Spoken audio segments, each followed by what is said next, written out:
Hey everyone, happy Monday. Hope you're having a great day. It was a beautiful day. I mean, a far cry from what it was 12 years ago.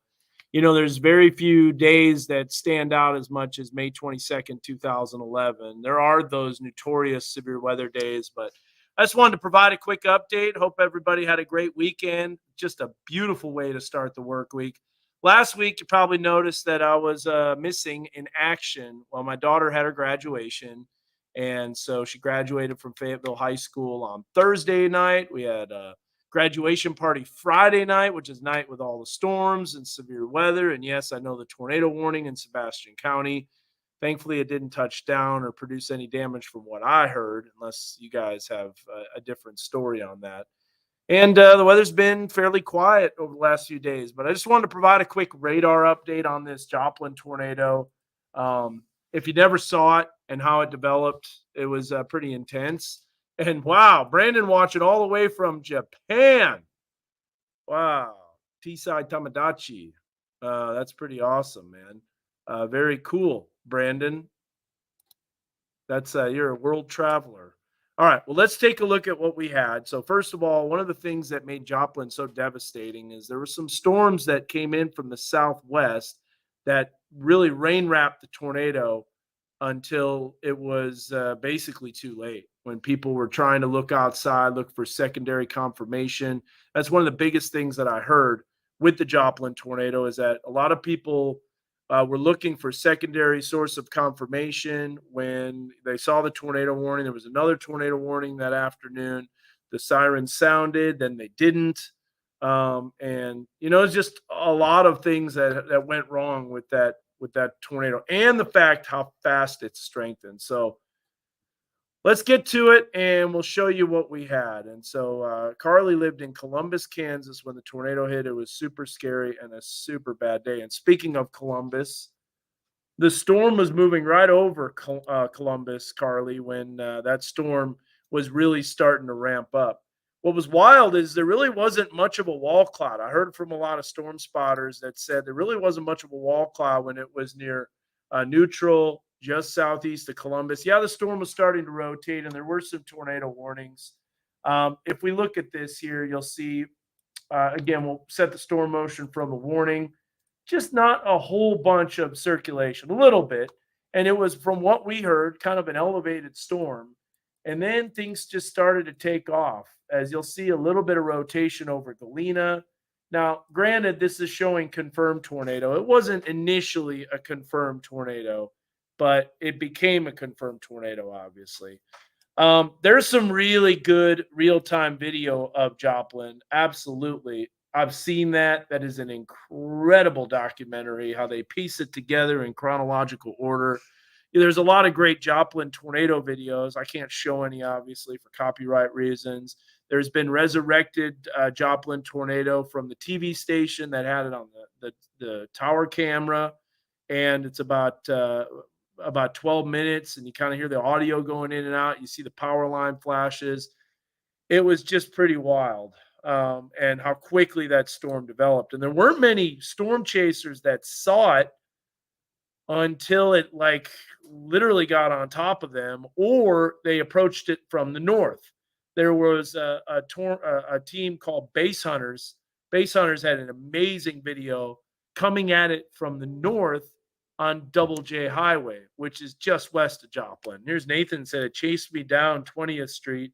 I got into my house with about 15 seconds before it hit. Wow, Nathan. Holy smokes. Was your house hit in if you're on 20th Street? I mean, that's exactly 20th and Rangeline was where that tornado just decimated the Home Depot. The before and after is just something else. And we're just kind of really studying the radar. So here's the storm. I'm going to do a split screen here so we can see both panels. I'll have one on the radar. I'll have the other one on the storm relative velocity. Now, remember, the radar technology back then, it wasn't even dual pole. So they didn't have, oh, man, I'm so sorry, Nathan. Well, at least you survived, so that's good. But if you were close to the high school or anything like that, and maybe your house was, and that technological institute that got decimated, which, by the way, was one of the spots that had the EF5 damage, just insane. All right, so there's the storm, and there's the circulation that starts ramping up. Now, me personally, I think it's this cell that you see popping up near Miami and Baxter Springs that really added to the rotation of this tornado. You can see from that Base Hunters video, as he mentioned, it went from a little rope tornado crossing Double J Highway and became a wedge in like 5-10 seconds. It's the truth. It went so fast. And you'll see this storm that comes in from the southwest, which one made it rain wrap, but two, imagine we just had basketball. The Lakers lost. Denver Nuggets sweep them in 4. And in basketball, if you want to spin a basketball, you have it on the edge of you have it on your finger, and you don't hit the basketball head on. If you hit the basketball head on, you're going to knock the basketball off your finger. But if you hit it right from the side, that's going to spin the storm. This is exactly what happened with this tornado, I personally believe. So here we have the forward flank of this storm that's beginning to approach southwest Joplin. There no doubt is an outflow. You can see it right here because the radar, this is all wind that's going towards the radar, which enhances, I believe, the rear flank downdraft of this. And here you've got the circulation. Now, at this point, the rotation was strong. Well, remember, this is about 55,000 feet or 5,500 feet, not 55,000, 5,500 feet, about 5,500 feet above the ground. And so we've got the forward flank. Now watch, it just basically grazes this hook right here. So now you got the forward flank that's coming in. It hits the edge of this storm, kind of like spinning a basketball off a finger. You can see the rotation beginning to ramp up. If I zoom in,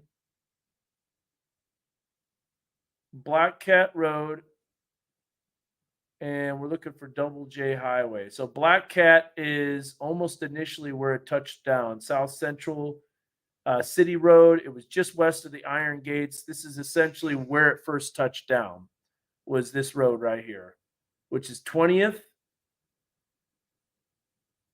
And then there's the Double J Highway, South Central Road, and then Iron Gates, just a little bit east of that. Black Cat Road this storm had already EF3 damage when it was coming into Iron Gates. Now, another thing to remember too with the radar technology is that this is before SAILS was introduced.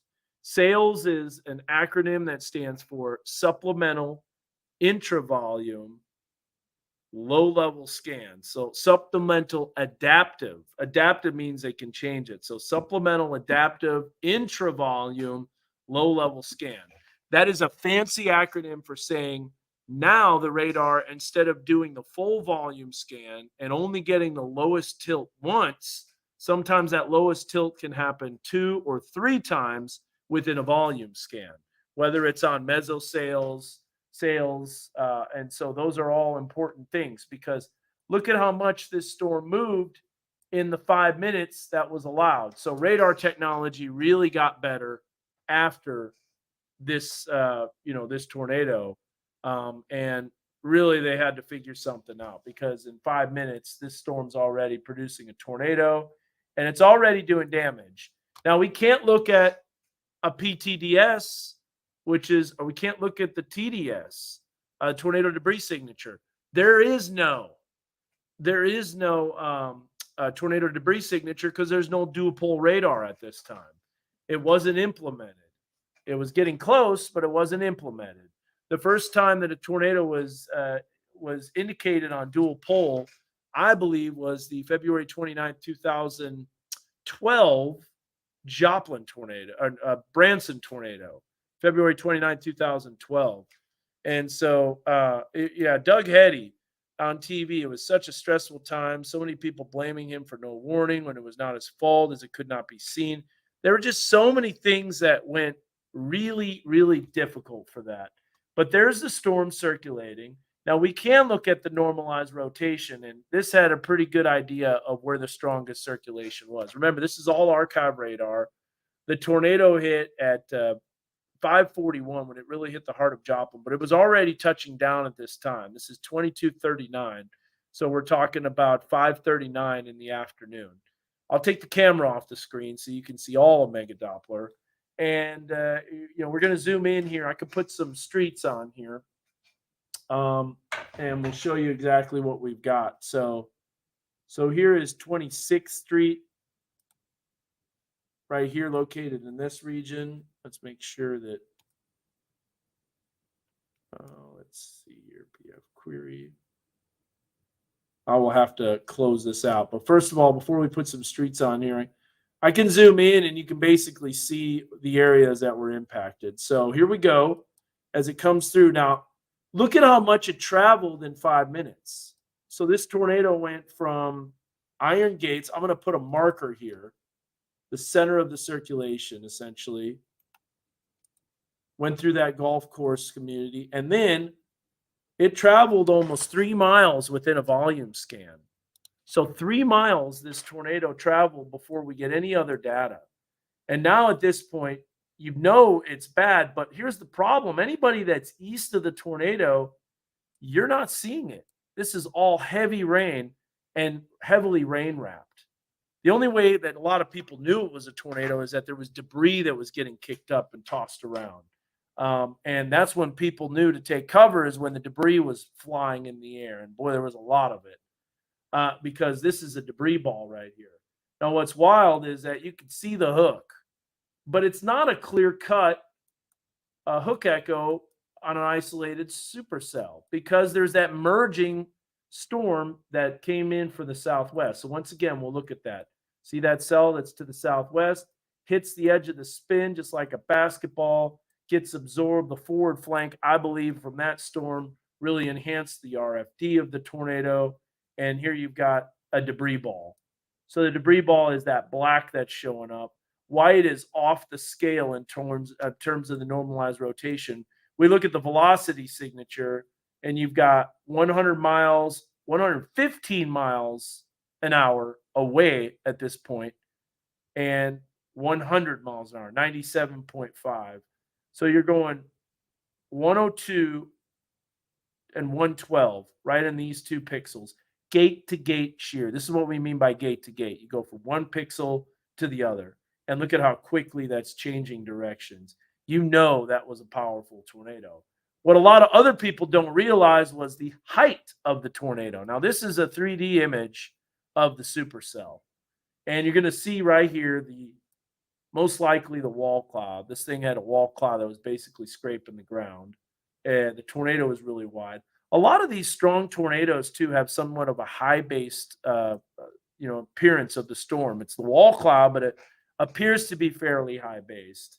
So it wasn't necessarily scraping the ground, but obviously the tornado was huge. But what people don't realize was the depth of this circulation. So if you look at this is 50,000 feet, that line that you see on the screen. I got to zoom out here. So we're looking at 50,000 feet, and that's the depth of the circulation. And there was just a whole lot of rotation with this, just a tremendous storm.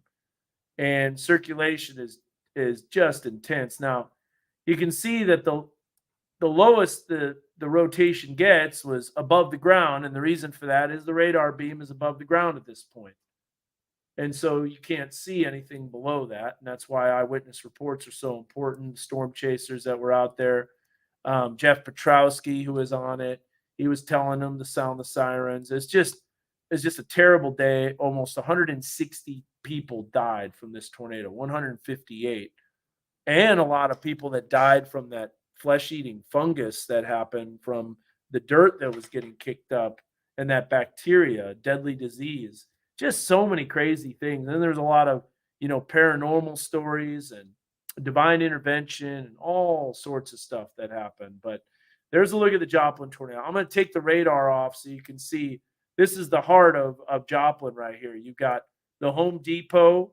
This, by the way, is 20th, and this is Range Line. So right here is 20th and Range Line. We got a split screen going. I'll just put it to one screen so you can see. This is where the Walmart is. This is where Academy is. And this, by the way, was the high school right here. And then you can see just to the east of that, you had the Technical Institute. A lot of this looks different. The hospital right down here doesn't even look the same anymore.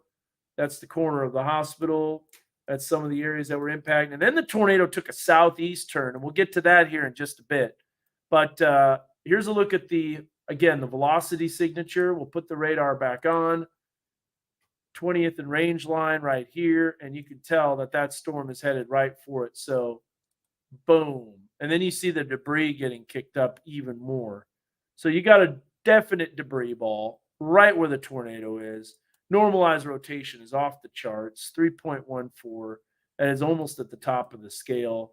Now, at this point, people on I-40, I-49, excuse me, and 44 don't know that the tornado is turning southeast.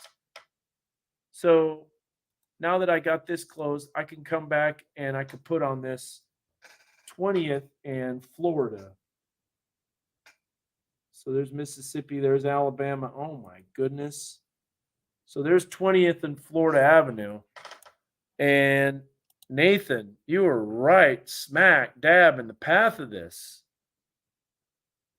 I need to get you on here and talk about your survivor story. If you can just type up some of it and I could share it with people, that'd be amazing. I mean, yeah, you were in the direct path of it. I don't know what your address was, but it had to be something like 21 to 2200 block. Look at that. Oh my goodness. That tornado went right for you. Oh my gosh. I'm so glad you're alive. You have to, yeah, I have to you have to DM me. It was literally on the corner of 20th and Florida. It was. Wow, that is crazy. I can't believe that. But anyways, now at this point, the tornado is dropping southeast. So let's look at the velocity signature. Just unbelievable velocity couplet. And now you see it start to turn southeast. So at this point, there were some people on the interstate that still couldn't see the tornado. It was completely rain wrapped. And then it takes that southeast jog, hits that gas station, destroys that, heads towards Diamond, continues southeast to Diamond, and then finally starts to get absorbed and weakens. And there's the end of the tornado. And I think one redeveloped, went through Wentworth, as you can see, another circulation that popped up. But that tornado did dissipate fairly rapidly. But what an insane tornado. And if we take off the radar, you can almost still see the scarring from the satellite imagery. It's just absolutely crazy. So anyways, pretty wild storm. It chased me from Main Street all the way to my house. I'll DM you with my story. Yeah, I'd love to hear that. DM me with your number too. I'd just love to talk to you about that. That's crazy. I've talked to some other survivors. I remember a few days after the tornado, I was covering storms here. A lot of people don't realize that we had our own storms and tornadoes because check this out. I'm going to bring the radar back up. And it was after the Joplin tornado, but we had these storms that were to the west. Those produced tornadoes. In fact, that injured the person in West Siloam Springs. And so there were definitely a lot of storms for us. As you can see, there they are developing, and we had tornadoes. So it was pretty crazy. And Carly says, I remember watching Doug Hetty. We had that. But then the one thing I remember about this tornado was Mercy Hospital, seeing it in the Weather Channel. I remember that too, Jacob. And I remember seeing Mike Bettis, who was out there, and he just lost it, and rightfully so. I mean, this is the worst damage he's ever seen, and he was out there right in the middle of it. So, yeah, we had some crazy storms. We were watching those, and that tornado that happened, it was just nuts. Absolutely insane. I didn't know how bad the Joplin tornado. I mean, seeing the radar, I knew it was bad, but man, it was terrible. But like I was saying, our church went up there and we helped people move from homes that weren't condemned, but weren't destroyed. So essentially, you had homes that had 2x4s stuck in the walls, the roof was compromised, so many things that happened. And so, pretty incredible with that storm. And so, there were a lot of people. Another thing that people don't realize is, yeah, the tornado did its damage, but the tornado damage with was so much more with the inflow from the tornado, as you had these winds that were bringing down trees quite a ways away from it. Well, thank you, Angel. I appreciate that. Um, I'd love to show you videos, but there's too many copyrights and all that stuff. I did have video of the damage. I have it at home. And then 2 days later, we had our own EF4 that came through the Denning Etna area. It was pretty intense. My sister got radiation therapy like a week after, and the sirens went off again, and then they had to put us all in a room. There's no hesitation. It made impact. Yeah, so it's just, it was crazy. And another thing too, Carly, is 2011 was a crazy year. There were so many storms. There was so much severe weather. There was flooding. You had emergency personnel that were getting struck by lightning. You had someone die from lightning. It was just wild. Yeah, they had a tornado warning, and they had another storm that was ramping up. So it was pretty crazy, Larry. There were multiple storms and severe weather after that Joplin tornado. And May 24th, 25th was when we had the Denning Etna tornado, and that was a beast as well. So, anyways, Joplin, May 22nd, 2011, just 12 years ago, devastation. And now here we are 12 years later, and it's pretty quiet, and it's going to remain quiet. And so, one of the reasons it's going to remain quiet is we don't have a whole lot of jet stream energy. So, let's give you this 7-day forecast and give you a little preview. We got some nice weather, I think, over the Memorial Day holiday. Here's the first 5 days. So, we have a little bit of storm chances, Larry, coming in from the southeast. And then after that, that storm system will be drifting west, and we get what's called a backdoor cold front. That's going to bring in some cold air or cooler air, drier air from the northeast. And what that does is that takes and sweeps out the moisture out of the area. Lower 80s on Thursday and Friday. Look at the morning low Saturday, though. That's because of that backdoor cold front. Winds are going to shift around a little bit after Saturday. Then we get a northeasterly wind, and temperatures will be in the lower to middle 80s. So we'll get some rain on Wednesday, but not everywhere. And then we get some isolated storms. But Memorial Day is looking actually really decent as of now. Hopefully that remains the case. But there's a look at that. You can actually see a few of these isolated storms on Thursday afternoon and Friday afternoon. And then here's what happens. This cold front moves in from a system that dives in from the north, and that drags a cold front in. And that cold front will kind of be positioned like this. It's going to be moving from northeast to southwest. And you can see this as the front takes that storm activity, pushes it to the south. And now we've got this big low that's here. It's bringing a northerly upper level flow, and that clears out the moisture. So I'm not sure we're going to see a whole lot of storms. Now, the front parks itself over Oklahoma and Texas, and so it'll be active for them. But maybe it remains just to the west of us. So that's what I'm hoping for. And the severe weather potential is very low. And I'm all right with that. I know that there was a tornado warning on Friday, but I had about 85, 90 people at our house for a graduation party, and I was just I couldn't go. So I was off on Friday. And of course it had to go tornado warn, but it had a little bit of a hook to it and a little bit of rotation. I don't think the rotation was tremendous, but here's a look at Thursday. You can see the storm chances remaining to the there's that little piece of energy that comes in. It's just a little bit of northwest flow, but watch how the jet stream stays way south. Now, Friday, a little bit of storm activity, but very limited. And then that's just a split flow weather pattern with not a whole lot of activity. So Larry says keeps hearing about next year's with El Nino. And it does appear that it's an El Nino watch. Did you know El Ninos typically don't bring a whole lot of severe weather for us, and the winters are fairly mild? I'll take that. I'm fine with that. I've had enough active weather being here 17 years, so I'm good with that. We can get some rain, but severe weather, I don't know. It's if you get it so many times in a row, it just gets a little bit exhausting, especially with social media and keeping all that stuff up. So anyways, I just wanted to share that with you. I'm gonna head out, but it looks pretty quiet. We do get some isolated storm activity Wednesday morning and then Wednesday afternoon, a few pop ups. Those are going to be, by the way, drifting in from the southeast, unlike your typical motion. So there's a complex of storms dying out to our west. No more severe weather. Tornado warnings very close to my in laws' stomping grounds.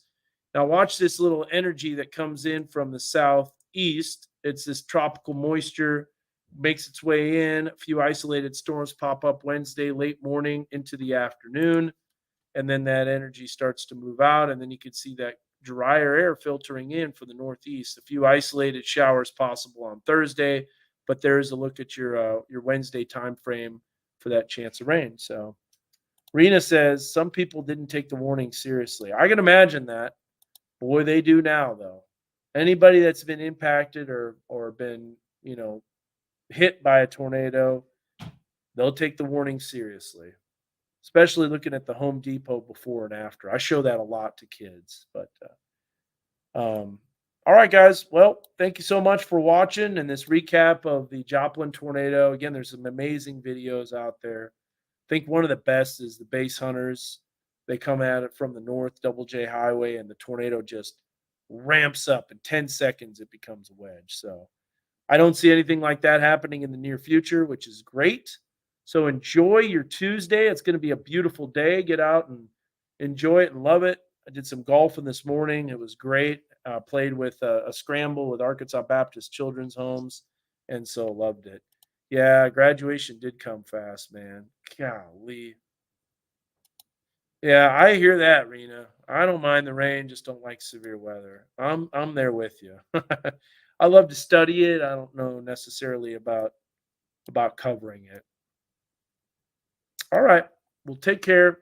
Thank you for watching, and God bless. We'll see you tomorrow. Bye.